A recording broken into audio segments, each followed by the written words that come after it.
Today I want to share with you how I've been using this weekly layout to budget the bills and expenses for my family of 6.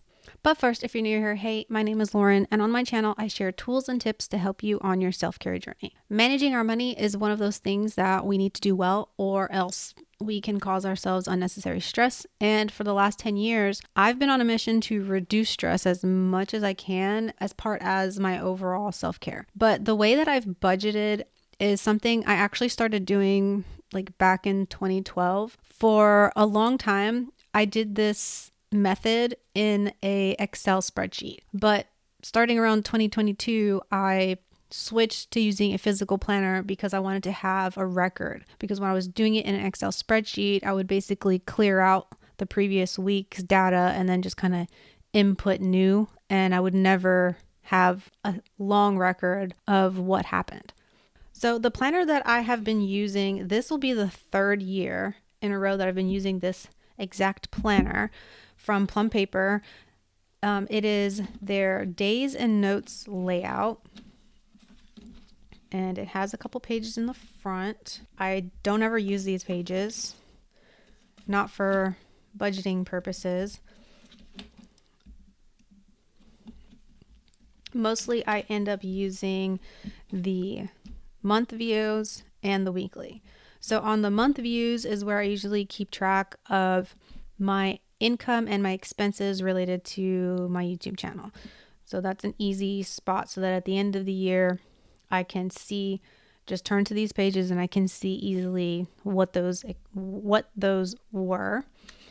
And then here is where I spend the most of my time. So this layout, I opted to have nothing written on here. You can get this layout in like different color versions. Play around on the website. I am an affiliate. I will leave my affiliate link in the description in case you want to shop.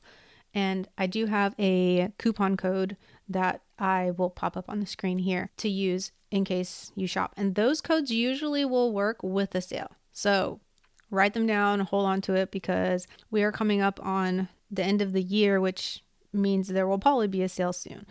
The way I use this is very simple. I was gonna say sticky notes, but I can't think of what they are called. I got them from Cloth and Paper a long time ago, and I have been reusing the exact same thing over and over and over again. So those work really well. Let me see if I can find it so I can tell you exactly which.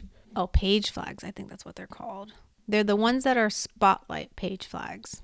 And I don't know what kind of material it is made from, but they're like a translucent. You have to use a special pen to write on it. I usually write on it with you have to use like an oil-based permanent pen, but super sticky. And that's very important because what I do is I will stick it, and I'm going to grab a different sticky note for demonstration purposes, but I will stick it on here on the day that it is due. So imagine I have a bunch of different sticky notes scattered throughout the weeks for when they are due. And on this side, this is where I kind of have everything broken down. So in this column over here, I have written out the name of the bill. So let's say it's like a cell phone. So I'd write the name of the carrier and then the date that it is due. So we're in January, so it would be 1/5. And then on this side would be where I would notate the amount. And some of my bills are automatically pulled out of my account. Some of them I have to manually go in and make a payment. So if it's something I have to manually go in and make a payment, I draw a little asterisk over here where the little bullet checkpoint is. I don't use this side like a checklist. I will just asterisk over it. This side I do use like a checklist, and once I have physically paid the bill, or if it's something that is automatic, once I've written it down in my checking register, I will check it off. So that lets me know that I've accounted for it because I've written it down. Obviously, if I've manually paid it, I also make sure I write it down before I check it off. That way there's no confusion. There's nothing like accidentally didn't get recorded, because I like to keep track of exactly how much money is in the bank at all times. Call me old school, but I don't trust just pulling up an app and looking and seeing how much money is there, because there's always a lag between when you swipe that debit card or when a bill gets paid and when it actually processes. So it's never accurate. It's never what that bank says is never what my log says we actually have. So that helps make sure that I don't forget anything, but also don't spend money that isn't actually there to spend. Hopefully that makes sense. So once I have paid the bill and I've checked it off and I've written it down in my log, which my log I use, by the way, I've been using an A6 notebook, like grid notebook from Sterling Ink right now. I just have it drawn out. I don't have it with me, but I'm going to show you in like an example, like over here, to kind of see.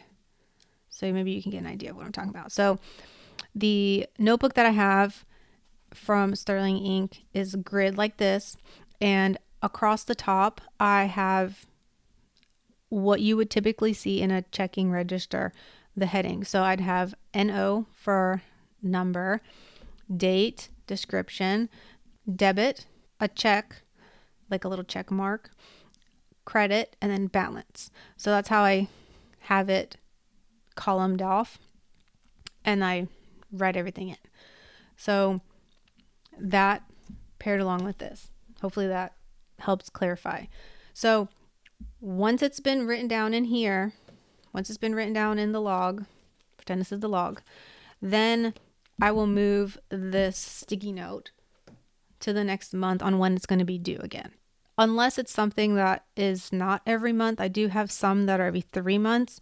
Then I will just flip to, 3 months from now on that date and stick the tab. So that's why I kind of made a point about how, for me, it's been very helpful that the sticky notes, well, the page flags that I started this thing in using have withstood the test of time, because I've been using them for like 3 years. I don't think any of them have ever gone to the point where they weren't sticky enough that I needed to replace it and create a new one for it. So I highly recommend those specific ones. But obviously you can use whatever. And the thing too is you want to make sure it's going to stick. You want to make sure that this isn't going to fall out. But to counter that, I do like to map out this list a couple of weeks in advance. So usually it'll be listed out. It'll be filled in here what the expenses are for each of those bills. And then I'll have like a total for what all these are. And I will have that also for the next week, and it always goes along with the pay periods for my husband. So he gets paid on Thursdays. So from that Thursday until the following Wednesday, any sticky notes that are in those boxes are going to be the bills that have to get paid with that check. Hopefully that makes sense. It's almost like a budget by paycheck method. I know there's somebody out there that teaches this sort of thing. So I, over here, will write the date of the paycheck. So on this page specifically, it would be January 15th. And I write EST, which is short for estimated, which gives me a spot for me to estimate how much the check is going to be. And then ACT, short for actual, and then I write down the actual amount once we actually receive the paycheck. My husband works in construction outside. His hours fluctuate. Sometimes he's working more overtime than others. Sometimes he gets rained out because of bad weather, and he doesn't work as many hours. So that's why I can't just assume that the check is going to be the same every single week, because it is not. It's never the same every single week. So it's important for me to pay attention to like how many hours did he end up working and how many days did he work. And that all factors into how much the check is going to end up being. So I intentionally have a space for that, so that when I'm mapping it out for a couple weeks in advance, I can see where there might be some shortcomings. Like if 1 week is going to be bill heavy and the check might not quite cover it, then I need to shift bills around to make sure that it gets paid in a different week with a different check, to make sure it gets paid on time, but also that there are funds available to pay that. Hopefully that makes sense. There isn't really much else to this planner in case you're curious about it. With Plum Paper, you can pick the start date. So if you went in there right now, we are in October, nearing the end. So you could technically build a planner that started November of 2025 and build it for as far as you want. I think maybe the max that they would allow you to build something is maybe 18 months, but I'm not sure. I've never built something that big. But you could build, I know for sure you would be able to do like a November 2025 all the way to the end of December 2026 if you wanted to start doing something like this for yourself. And you could, like I mentioned earlier, you can pick the color. So mine's all neutral. I don't have any color. I have the white tabs. I have used this before using like the modern color scheme, so I'm not against having color. It just, that's what I picked. The back of the Plum Paper, you always have some dot grid pages. So at the end of the last month that you'll have some dot grid pages. Let's see, it's 1, 2, 3, 4. And then you have a contacts page, front and back. And then you have a website password page, which these, if you're using this planner like I do for budgeting, you could use these contacts pages for things like your mortgage company, your bank, like their phone number, landlord if you're renting, addresses for people that you need to mail like bills to. I don't know. If you can think of anything else, let me know in the comments. I don't ever use this. I do usually keep in the back, and I can't show you mine, but I do usually keep in the notes section. I have a snap-in bookmark from Erin Condren that I keep back here to flip to, because I usually have a reference in the back that has all of the bills listed out.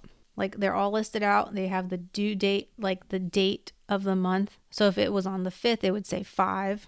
If it was on the 21st, it'd say 21. And it would be, the names of all the bills. And then next to it, there'd be a column for the amount. And everything I do in here, I use a Pilot friction pen because I can erase it if I mess up, especially on this last page, because the amounts will fluctuate or bills will change, either like the company that I'm using, or I'll add a bill or delete a bill, something like that. So I always use like erasable stuff in here. And the Pilot friction pens work really well on the Plum Paper. And mine, I go a step further and I have it split up between, these are the automatic bills, and then these are the bills that I manually have to pay. So I have 2 columns. And then I do sometimes like add up a total, because every so often I want to kind of figure out, well, what are our bills actually total right now? Every so often I kind of need to know that. But that, and then I also I kind of have a dashboard in the back of the planner. I think I use like this back page or one of these pages probably. And I'll keep sticky notes back here of things that are important, like addresses that I need to know. I usually keep back here all of the unused page flags that like I used in the past, but I don't have that bill anymore. I just kind of keep it here just in case I end up having that bill again in the future. If you're one of those people who streams and you kind of start a stream service like Netflix or Disney Plus, Hulu, Apple TV, whatever, any of those things, and then you use it for a little while and then you stop using it for a little while. If you do that, like we do sometimes, you go in and out of paying for that. So I kind of treat this almost like a dashboard, sticky note dashboard, to keep that kind of thing in there. So I think this is plenty of note space for me. I don't really have the need to take notes. Usually, if there's something I need to notate, I will note it here in the weeks. Anything that I think I might need to reference at some point, I will definitely note it down, like in here and then in here somewhere.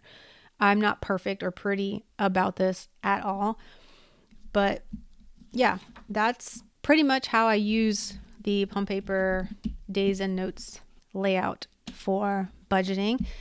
And I hope that was helpful. I hope that you maybe got some ideas for how you can maybe do something similar to help you with budgeting. Let me know in the comments if you do something similar or if this gave you an idea to start doing something similar. I'd love to hear that. And like I said, I am an affiliate for Plum Paper. I did buy this though with my own money. They did not pay me to make this video either.